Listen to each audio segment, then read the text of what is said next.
आज हम cooling bye adiabatic expansion के बारे में पढ़ेंगे। अगर किसी गैस को एक्सपेंड कराया जाए और एक थर्मली इंसुलेटेड अरेंजमेंट में उसको रखा जाए। थर्मली इंसुलेटेड का यहाँ यह मतलब हुआ कि सिस्टम बाहर से कोई भी हीट ना तो ले सकता है और ना ही दे सकता है। तो थर्मली इंसुलेटेड अरेंजमेंट में अगर हम एक गैस को अलाउ करते हैं एक्सपेंड करने के लिए, तो एक्सपेंशन के बाद गैस का तापमान गिर जाता है, अर्थात कम हो जाता है। इसको ही कूलिंग बाय एडियाबैटिक एक्सपेंशन कहा जाता है। तो यह पूरा प्रोसेस इस नाम से जाना जाता है। एक्सपेंशन के वक्त गैस को ही एक्सटर्नल प्रेशर के अगेंस्ट वर्क डन करना पड़ता है। इसके कारण उसकी अपनी इंटरनल एनर्जी डिक्रीज हो जाती है और उसके परिणाम स्वरूप ही गैस का तापमान गिर जाता है।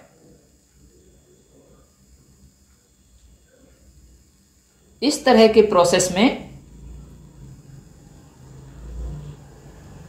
कोई भी गैस कंसीडर की जा सकती है। तो इसको समझने के लिए, एडियाबैटिक एक्सपेंशन को समझने के लिए कि एडियाबैटिक एक्सपेंशन से कूलिंग किस तरह से होती है, हम कार्बन डाइऑक्साइड गैस कंसीडर करते हैं सामान्य रूम टेम्परेचर पर। अब इस कार्बन डाइऑक्साइड गैस को कंप्रेस किया जाता है 150 एटमॉस्फेयर के प्रेशर पर और फिर गैस को एक्सपेंड करा दिया जाता है at atmospheric pressure having adiabatic expansion. तो हम लिख सकते हैं T तापमान, pressure P raise to power 1 minus gamma बटे में गामा, और यह वैल्यू कांस्टेंट होगी। ये जो इक्वेशन 1 है, ये इक्वेशन ऑफ स्टेट है किसी भी एडियाबैटिक प्रोसेस के लिए। तो क्योंकि हम एडियाबैटिक एक्सपेंशन कंसीडर कर रहे हैं, तो through out this adiabatic expansion equation 1 will remain valid. Equation 1 valid रहेगी।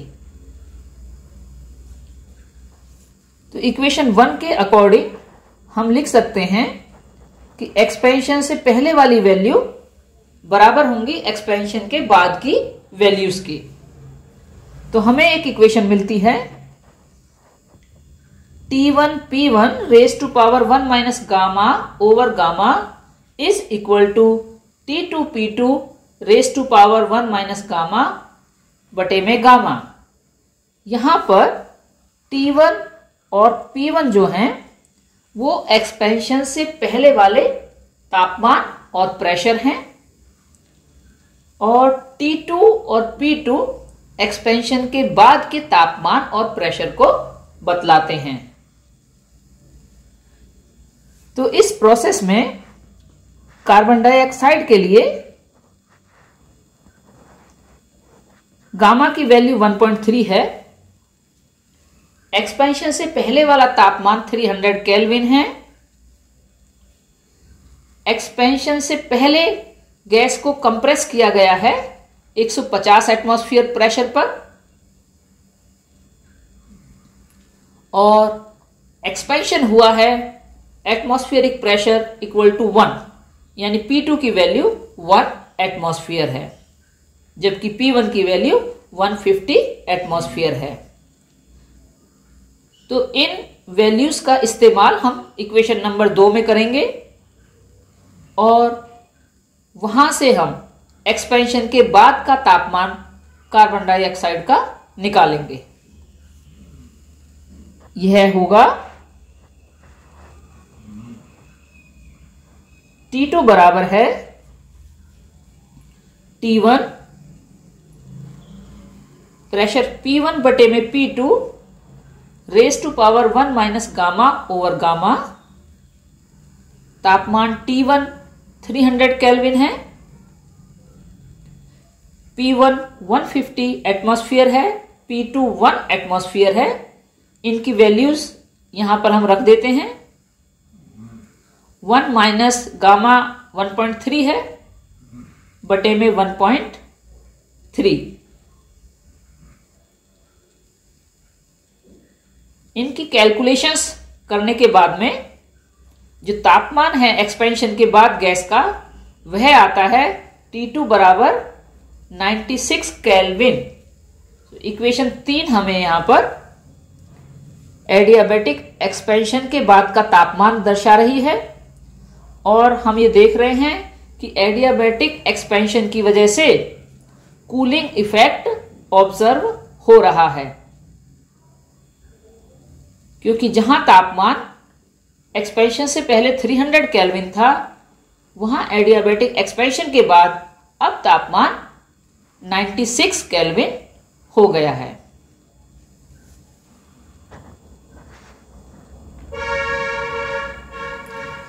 लेकिन कार्बन डाइऑक्साइड के बारे में हम ये जानते हैं कि 194.7 केल्विन पर सब्लिमेशन प्रोसेस हो जाता है, जिसकी वजह से कार्बन डाइऑक्साइड सॉलिड अवस्था में कन्वर्ट हो जाती है। तो इस एडियाबैटिक एक्सपेंशन प्रोसेस के बाद हमें सॉलिड कार्बन डाइऑक्साइड मिलती है, जिसे कि ड्राई आइस के नाम से भी जाना जाता है। तो यहां हमने देखा कि एडियाबैटिक एक्सपेंशन से किस तरह से गैसेस में कूलिंग होती है,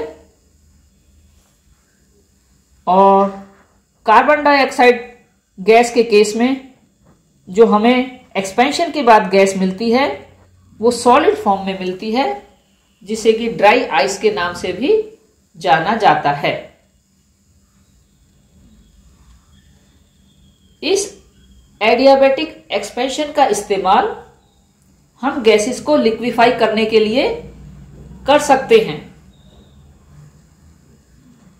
लेकिन सभी गैसेस को कंटिन्यूअसली इस प्रोसेस का इस्तेमाल करके लिक्विफाई नहीं किया जा सकता। हालांकि कैपिट्जा और क्लैंडे ने सफलतापूर्वक सभी गैसेस को तरल अवस्था में कन्वर्ट किया, एडियाबैटिक एक्सपेंशन के साथ में जूल थॉमसन एक्सपेंशन का इस्तेमाल करते हुए।